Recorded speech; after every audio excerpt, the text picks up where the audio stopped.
Ma belle-mère m'a tuée alors que j'étais enceinte. Mais mon fantôme est revenu pour lui faire payer. Dans un petit village nigérian, à Daez, une jeune femme douce et enceinte de 7 mois, vivait avec son mari Emeka et sa belle-mère, Mama Ek. Mais derrière les sourires, se cachait une haine silencieuse. Mama Ek détestait Adaez. Elle n'avait jamais voulu que son fils Emeka épouse une fille sans richesse ni statut. Elle rêvait d'une autre belle-fille, pas d'une pauvre orpheline. Emeka aimait Adaez. Mais il était faible. Sa mère le manipulait avec ses larmes, ses prières, et ses menaces. Petit à petit, Mama Ek commence à empoisonner la vie d'Adaez, au sens propre comme au figuré. Quelques jours plus tard, Adaez commence à avoir des douleurs étranges dans son ventre. Mais Mama Ek lui interdit d'aller chez le guérisseur.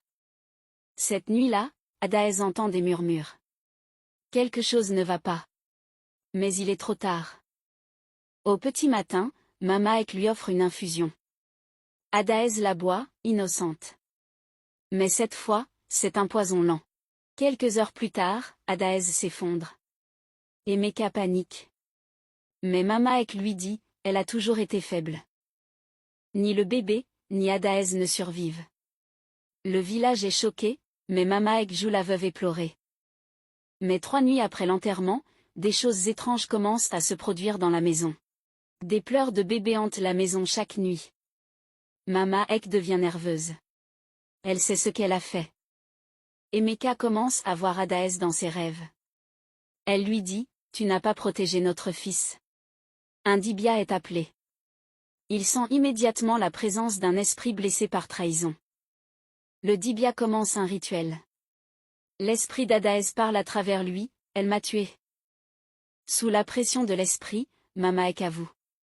Elle a tué Adaez par jalousie. Le conseil du village l'a bannie. Elle n'a plus de nom, plus de famille. Même Emeka la renie. Elle est chassée du village, seule, maudite, avec la voix d'Adaez qui résonne dans sa tête. Une fois justice rendue, l'esprit d'Adaez quitte enfin ce monde, en paix. Emeka consacre sa vie à aider les femmes enceintes dans le village, pour ne jamais répéter son erreur.